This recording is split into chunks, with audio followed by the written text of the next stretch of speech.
It's deeply intentional. When you develop a calm mind, you stop getting pulled by every emotion, every fear, every insecurity. You stop being a puppet of your environment, and you start being the author of your experience. Here's the truth. Fear loves chaos. Anxiety thrives in uncertainty. And the more noise there is in your head, the easier it is for fear to control you. But when you slow down, when you breathe, when you create stillness, something incredible happens. Clarity shows up. And clarity changes everything. With clarity, you can make decisions. With clarity, you can see what matters and what doesn't. You stop reacting and you start responding. We often think fear is something we need to fight. But fear isn't the enemy. It's just a signal, a message. And like any message, it can be heard, understood, and released. But that only happens when your mind is still enough to listen. That only happens when you create enough calm to hear your own truth through the noise of the world. So how do you get there? You build systems. You build structure, not for control, but for freedom. A calm mind doesn't mean you sit still all day. It means you have rituals that ground. It means you protect your energy, your focus, your peace. You say no more often. You prioritize presence. You don't let every distraction steal your attention. Living without fear and anxiety isn't about avoiding problems. It's about learning how to meet them with strength. It's about becoming the kind of person who walks into chaos and brings calm with them. Not because the world is calm, but because they are. That's real power, that's leadership, and that's a life worth building. You can't wait for the world to calm down. You have to become the calm. You have to become the eye of the storm, because once your mind is calm, fear loses its grip. Anxiety can't manipulate you, and suddenly you're free to lead, free to love, free to live. That's the power of a calm mind. Clarity doesn't come in a moment of panic. It doesn't arrive when your heart is racing, your mind is spinning, and your thoughts are scattered in 100 directions. Clarity comes after the noise, after the storm, after you've chosen to stop fighting everything around you just long enough to hear what's happening within you. Most of us live in a state of constant motion, mentally, emotionally, physically. We wake up and immediately reach for our phones. We scroll, compare, consume. From the moment our eyes open to the moment they close, we're reacting to emails, to traffic, to people's opinions, to expectations. And we wonder why we feel so lost, so overwhelmed, so unsure of what we want or where we're going. Here's what's really happening. Chaos is clouding our vision. When your mind is loud, it's impossible to see clearly. And when you can't see clearly, every step feels uncertain. You hesitate, you second guess, you question yourself, not because you're weak, but because your mind is crowded. You can't find direction in disorder. You can't find truth in noise. You can't find yourself when you're buried beneath everything else. Clarity isn't something you stumble into. It's something you make space for. It comes when you clear out the mental clutter, the overthinking, the worrying, the opinions of others that don't belong to you. It comes when you stop running from your thoughts and start listening to them. Not to get overwhelmed, but to understand. You can't clean up a room without stepping into it. The same goes for your mind. The moment you decide to slow down, to be still, you take back control. Stillness isn't weakness, it's discipline. It's strength under control. It's saying, I don't need to match the chaos around me. It's choosing peace on purpose. That choice is where clarity begins, because when the dust settles, you start to see the path. The noise clears, and the truth stands out. The things you thought were urgent, or not. The things you were chasing, maybe they were never yours to chase. The things you kept avoiding, maybe that's where your next breakthrough is waiting. Clarity is not about knowing everything. It's about knowing enough to take the next step. It's about knowing what matters most and giving it your full attention. Chaos wants you to believe you have to do it all, fix it all, carry it all right now. But clarity reminds you, not everything is yours to carry. Not everything deserves your energy. Not everything needs an immediate answer. When you calm your mind, your priorities reorder themselves. The real becomes obvious. The fake becomes exhausting. The truth gets louder and fear gets quieter. You begin to operate from alignment, not anxiety. From confidence, not confusion. A calm mind doesn't mean a life without pressure. It means pressure doesn't own you. It means you've trained yourself to see through the storm. You've built enough inner quiet to hear your instincts. And in that space, that silence, you find something rare.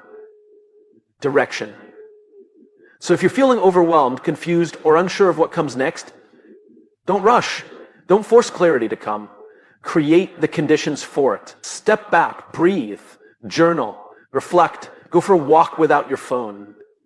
Give your mind the space it needs to think clearly, because clarity is not found in the noise. It's waiting patiently on the other side of it. Anxiety has a way of creeping in when we feel like we don't have answers. It shows up when we're unsure, when the future feels unpredictable, when the ground beneath us feels unstable. It feeds off uncertainty. The less we know, the more our minds race, filling in the blanks with worst-case scenarios. That's what anxiety does. It builds stories in the space where clarity hasn't been created yet. The unknown is a fertile ground for fear. When we can't see what's ahead, our minds assume the worst, not because we're weak, but because our brains are wired to protect us. It's a survival mechanism. But in today's world, we're not running from wild animals. We're running from decisions, expectations, and the endless pressure to have everything figured out. That's why one of the most powerful things you can do is bring structure into your life. Not rigid control, but intentional systems that reduce the number of unknowns. Because when you build the known, you create safety. And safety is the antidote to anxiety. Think about your daily life. Most anxiety doesn't come from massive events. It comes from uncertainty in the little thing. Not knowing how your day will go. Not knowing what someone meant by a vague text. Not knowing if you're doing enough. These moments stack up. They create the background noise of worry. But when you take the time to define your routine, your values, your goals, you quiet that noise. Creating the known doesn't mean predicting the future. It means taking control of what you can control. It means creating rituals in the morning that ground you. It means planning your week so your mind has fewer questions to spin over. It means defining what success means to you so you stop chasing someone else's definition. And even more importantly, it means deciding how you will respond when things go wrong. Because things will go wrong. That's life. But when you've taken the time to know yourself, to know your principles, your tools, your anchors, the unknown becomes less terrifying because you're not stepping into it blindly. You're bringing certainty with you. There's a reason people journal, meditate, pray, exercise, not because these things make life perfect, but because they build the known. They create familiarity. They give your nervous system a rhythm to fall back on when everything feels chaotic. That rhythm becomes a signal to your body and your brain. I'm safe, I'm grounded, I know what I'm doing. Anxiety can't thrive in that space. It may still knock on your door, but it won't move in because you've built a foundation it can't shake. The goal isn't to eliminate all uncertainty. That's impossible. The goal is to shrink the size of the unknown. To create enough clarity, structure, and self-trust that the unknown doesn't overwhelm you anymore. You can't plan for everything, but you can prepare for anything. And preparation isn't just about action. It's about mindset.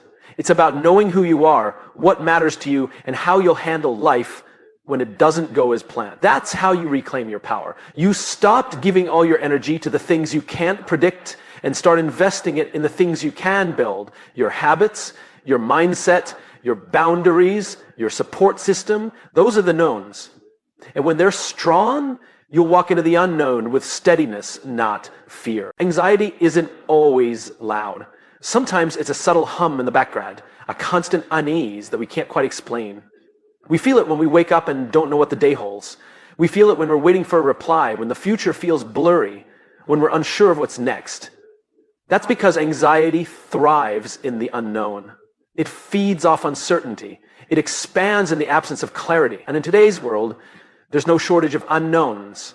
We're bombarded with constant change in our jobs, our relationships, the economy, even the news cycle. It's overwhelming. When we feel like we can't predict what's coming, our minds instinctively start preparing for the worst. It's how the brain tries to protect us. It's not always logical, but it is deeply human. This is why creating structure in your life is so powerful. Not because you need to control everything, but because structure gives your mind a sense of safety. It gives you a place to stand. When you build the known, you give yourself something solid. In a world that often feels shaky, you create reference points that remind you who you are, what matters, and what you can depend on. It starts small, knowing how your morning will begin, knowing what helps you reset when you feel overwhelmed, having go-to routines, healthy boundaries, and clear goals. These aren't just productivity hacks. They're lifelines. They reduce the mental clutter and calm the nervous system. They turn the unknown into something manageable. The more you build the known, the more confident you become in navigating the unknown. Because let's be honest, you can't eliminate uncertainty. Life will always bring surprises, challenges, and things you didn't see coming. But when you've taken time to define the parts of your world that you can influence, you don't feel as helpless. You know what values guide your choices. You know what kind of people you want in your circle. You know how to ground yourself when your emotions start to spiral. And that kind of self-acknowledge creates a powerful internal anchor. Without that anchor, everything feels like a threat. A delay feels like rejection. A bad day feels like the beginning of failure. A small conflict feels like the end of a relationship. When you have stability inside, when you've built habits and beliefs that support you, your anxiety no longer gets to dictate the story. Even in chaos, you can choose calm. Even in the face of uncertainty, you can choose clarity. It's not about pretending everything's fine. It's about reminding yourself that you are not powerless. You always have the ability to shape your internal world, even when your external world feels unpredictable. So the question becomes, what are you building? Are you waiting for peace to arrive, or are you creating it? Are you hoping for certainty, or are you designing your own rhythms and rituals to feel secure? Peace doesn't just show up. It's cultivated. One decision, one routine, one intentional habit at a time. You take the swirling unknowns of life and you carve out space for what you know to be true about yourself, about your values, about what truly matters. When you do that, anxiety loses its grip. It may still show up, but it won't control you, because you've created a world, even if it's just a few solid pieces, that reminds you you're not lost. You're not helpless. You're building something real, something strong. We live in a world that glorifies movement. The faster you move, the more productive you seem. The more you do, the more praise you get. Rest is often labeled as weakness. Slowing down is seen as falling behind. But here's the truth most people miss. Stillness is not laziness. It's a strategic pause. And sometimes that pause is the smartest move you can make. Stillness isn't about doing nothing. It's about doing the right thing, which in certain moments is choosing not to act until clarity returns. When you're constantly moving, constantly reacting, constantly pushing, you lose the ability to reflect. And reflection is where wisdom comes from. It's where growth happens. It's where direction reveals itself. We're not machines. We're not designed to be on all the time. Even the best athletes know the importance of recovery. Even the sharpest minds understand the value of stepping back. Pausing doesn't mean you're giving up. It means you're preserving your energy, sharpening your vision, and preparing for what's next. Some of your most important decisions won't come from a state of hustle. They'll come in moments of stillness, when your heart catches up with your mind. And when you finally have enough space to hear your own thoughts, that space is where real alignment happens. The challenge is, stillness can feel uncomfortable. When you've been running on adrenaline, when you've been measuring your worth by how busy you are, being still can feel like failure. It can trigger guilt. It can make you feel like you're wasting time. But that discomfort is often a sign that you need the pause more than ever. Because what's the point of moving fast if you're going in the wrong direction? What's the point of achieving goals that aren't aligned with your truth? Stillness is how you check in. It's how you get honest with yourself. It's how you stop reacting and start responding from a place of strength instead of stress. In moments of stillness, you reclaim control. You're no longer letting the world dictate your next move. You're choosing it intentionally, deliberately. And that's what makes it strategic. Stillness creates the mental space for strategy, the emotional space for peace, and the physical space for renewal. Some of the most successful people in the world schedule time for stillness. They journal, they meditate, they go on walks without distractions. Not because they're avoiding life, but because they're preparing to meet it fully. They understand that clarity isn't something you stumble into while sprinting. It arrives when you give yourself permission to pause. We tend to believe we have to earn rest, that we only deserve it after we've pushed ourselves to exhaustion. But what if rest wasn't a reward, but a requirement? What if stillness wasn't a luxury, but a leadership tool? What if the quiet moments were the exact ones that position you to come back stronger, clearer, and more grounded? There's power in knowing when to move and when to wait, when to push and when to pause. And the pause isn't passive, it's a reset. It's where you reconnect with your values, realign with your purpose, and recharge your energy. It's what allows you to return to the world not just with momentum, but with meaning. So don't mistake stillness for weakness. Don't confuse rest with laziness. Stillness is intentional. It's thoughtful. It's the brave decision to stop chasing everything for a moment and instead to sit with what matters most. And in that quiet, you often find the answers you were rushing around trying to find. Stillness is strength in disguise. Fear is one of the oldest instincts we have. It's wired into our biology, meant to protect us from real danger. But in today's world, fear doesn't always come from lions in the wild. It comes from the stories we tell ourselves. Stories about what might happen, what could go wrong, what we're not good enough for. Fear is no longer just a response to what is. It's a reaction to what we imagine. And that's the truth most people overlook. Fear is a story. It's a narrative your mind creates in moments of uncertainty. And like any story, it has characters, conflict, and often a worst-case ending. But here's the thing. Just because your mind tells the story doesn't mean it's true. Just because it feels real doesn't mean it's reality. The story of fear is just one version. And you, the one experiencing it, you're also the one holding the pen. Most people live as if fear is the author, as if the script has already been written and they're just reading the lines. They let fear make their decisions, guide their relationships, shape their goals.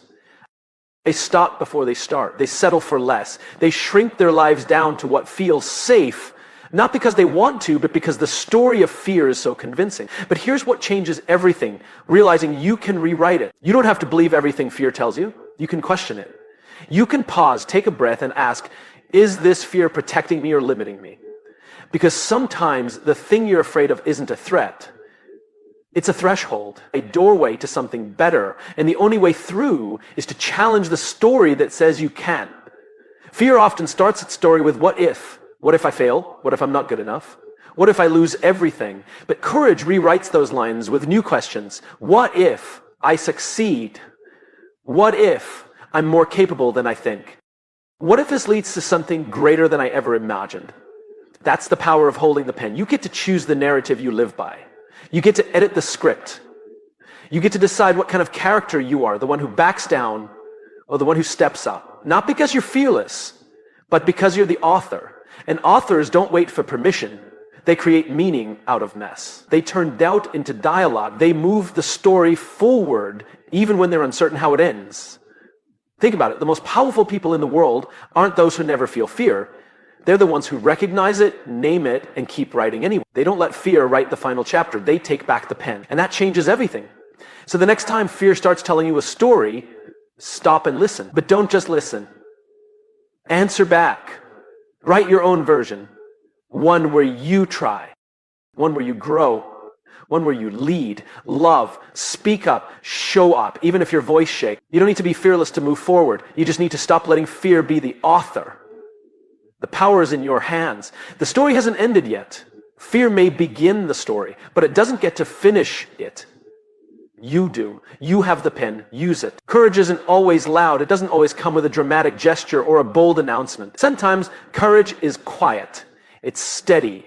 It's the calm voice inside you that says, I'll try again tomorrow. It's the decision to keep showing up, even when no one is watching. True courage doesn't need to prove anything. It already knows its worth.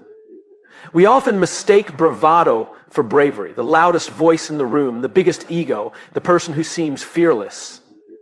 But courage isn't about being the loudest.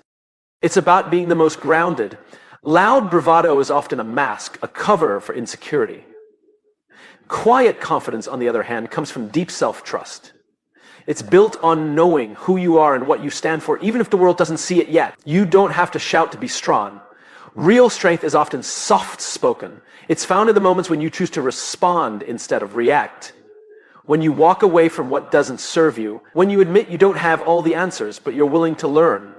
That kind of courage doesn't need applause. It doesn't wait for validation. It's rooted in purpose, not performance. Quiet confidence is what carries you when the path is uncertain. It doesn't rush. It doesn't panic. It listens. It observes. It takes thoughtful action. And in a world that's constantly shouting on social media and headlines and comparison, that kind of presence is rare, but it's powerful. Think about the people who've impacted you the most.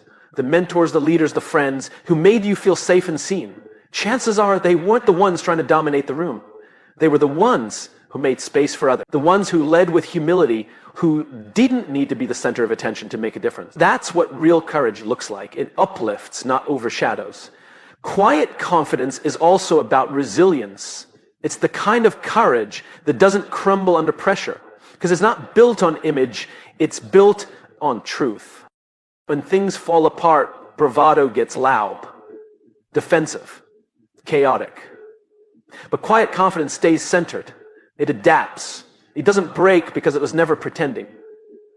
This doesn't mean courage never speaks up. It absolutely does, but it speaks with intention, not noise. It's the person who says what needs to be said, even if their voice trembles. It's the one who tells the truth, not to be liked, but to be real. It takes far more bravery than any show of force. Sometimes courage is having a difficult conversation. Sometimes it's walking away from something comfortable. Sometimes it's starting over when no one understands your decision. These moments don't always look heroic on the outside, but they are defining on the inside. And it's in these quiet choices that character is built. The world doesn't need more loudness. It needs more grounded, honest, confident people who lead with integrity. People who know who they are and don't need to shout it. People who have nothing to prove but everything to give. People who are brave enough to be vulnerable, to be kind, to be consistent, even when no one's clapping. Courage isn't something you perform, it's something you live. And the most powerful kind is quiet. It's in your tone, in your posture, in your ability to stay rooted when life tries to shake you. That's the courage that endures. That's the courage that transforms everything it touches. So if you don't feel loud,